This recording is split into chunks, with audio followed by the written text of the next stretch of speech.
ناظرین کرام، اب ہمارے پاس ہالینڈ سے ایک رپورٹ ہے جو ہالینڈ کے جلسہ سالانہ کے متعلق ہے۔ ملاحظہ فرمائیے۔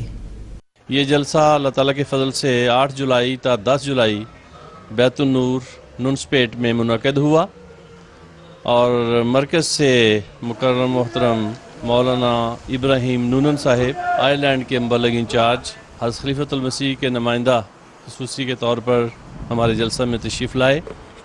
جلسے کا آغاز پرچم کشائی سے ہوا، اس کے بعد مکرم مہمان خصوصی نے خطبہ جمعہ دیا، اور اس کے بعد حضور علی تعالیٰ بن نصر عزیز کا لائیو خطبہ MTA کے ذریعے 4 زبانوں میں احباب نے سنا اور دیکھا۔ اس کے بعد پہلے دن کی افتتاحی تقریب میں سب سے پہلی تقریر ہمارے امیر جماعت مکرم ہبت النور فرحاخن صاحب کی تھی، اور دوسری تقریر مکرم مبلغ انچارج نعیم احمد وڑائے صاحب کی تھی، الا بذکر اللہ تطمئن القلوب کے موضوع پر۔ اس کے بعد شام کو کھانا پیش کیا گیا۔ نماز مغرب عشاء کے بعد احباب آرام کے لیے تشریف لے گئے۔ دوسرا دن 9 جولائی صبح تہجد سے آغاز ہوا اس جلسے کے دن کا۔ پہلے اجلاس کی کارروائی میں 2 تقاریر ہوئیں۔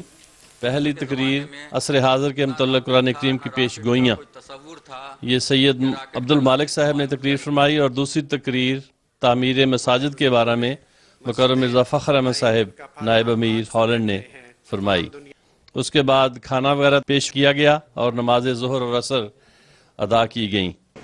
پھر جو تیسرا اجلاس تھا اس میں آج ڈچ اور عربی دونوں اجلاس الگ الگ منعقد ہوئے۔ ڈچ زبان میں 3 تقاریر ہوئیں، مکرم امیر صاحب کی تقریر تھی۔ پھر اس کے بعد اسلام میں رواداری اور برداشت ڈچ زبان میں مکرم عبدالحمید فندرفیلدن صاحب نائب امیر، اور تیسری تقریر اسلامی رواداری اور برداشت تاریخی پس منظر میں، یہ مکرم عبدالحق کمپیر صاحب نے فرمائی۔ اسی طرح دوسرے ہال میں ہمارے عربی دان دوستوں کے لیے جو نامبائین تھے، اور اللہ تعالیٰ کے فضل سے بیلجیم سے تقریباً 35 ہمارے نامبائین تشریف لائے، اور اسی طرح 15 کے قریب ہمارے ہالینڈ سے۔ تو اللہ تعالیٰ کے فضل سے بڑا کامیاب یہ جلسہ ہوا۔ اس میں مختلف تقاریر ہوئیں اور سوال و جواب ہوئے، اور الحمدللہ کہ اس مجلس کے آخر میں اللہ تعالیٰ نے ہمیں 4 بیعتیں بھی عطا فرمائیں۔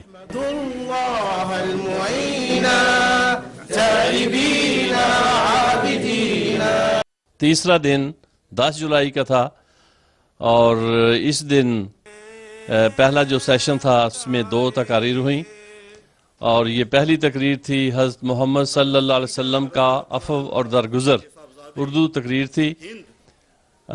وہ مکرم صداقت احمد صاحب مبلغ انچارج سوئٹزرلینڈ نے فرمائی، اور دوسری تقریر حضرت مسیح علیہ السلام کا دشمنوں سے حسن سلوک حامد کریم محمود مبلغ سلسلہ ہالینڈ نے یہ تقریر کی۔ پھر جو آج کا آخری اجلاس تھا ہمارا اختتامی اجلاس، اس میں 3 ہمارے معزز مہمان بھی تشریف لائے۔ ایک SP پارٹی کے پارلیمنٹ ممبر ہیری بومل صاحب، اور کونسل ممبر جو آل میرے کی ہیں خمینتے، اس کی مس صبا سرفراز صاحبہ، اور تیسرے سکھ کمیونٹی کے پبندر سنگھ صاحب۔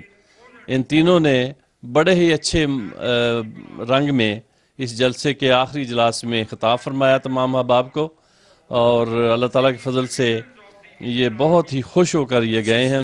اور آخری جو تقریر تھی وہ ہمارے مہمان خصوصی مکرم مولانا ابراہیم نونن صاحب مبلغ انچارج آئرلینڈ کی تھی، جو کہ مرکزی نمائندہ بھی تھے حضور کے۔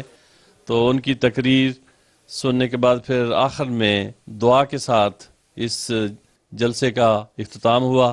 الحمدللہ اللہ تعالیٰ کے خاص فضل سے اور اس کی خاص عنایت سے یہ جلسہ ہر لحاظ سے کامیاب رہا، اور کثرت سے ہمارے مہمان جرمنی سے، بیلجیم سے بھی اس میں شامل ہوئے۔ الحمدللہ حضرت مسیح موعود علیہ الصلوۃ والسلام کی جو دعائیں ہیں اس جلسہ کے لیے، اللہ تعالیٰ ہمیں ان کا وارث بنائے۔ جیسا کہ حضور فرماتے ہیں اس جلسہ میں ایسے حقائق اور معرف کے سنانے کا شکر رہے گا جو ایمان اور یقین اور معرفت کو ترقی دینے کے لیے ضروری ہے۔ فرماتے ہیں کہ اس جلسہ کو معمولی انسانی جلسوں کی طرح خیال نہ کریں، یہ وہ امر ہے جس کی خالص تائید حق اور اعلاء کلمہ اسلام پر ہے۔ تو حضور نے یہ بہت ہی پیاری دعائیں دی ہیں حضرت علیہ السلام نے اپنی جماعت کے ان احباب کو جو اس جلسہ میں شامل ہوتے ہیں۔ اللہ تعالیٰ سے دعا ہے کہ حضور کی یہ دعائیں جو ہیں ان کے ہم وارث بنیں، اور اللہ تعالیٰ آئندہ بھی جو جلسے ہوں ان میں کثرت سے ہمیں ان میں شامل ہونے کی توفیق عطا فرمائے۔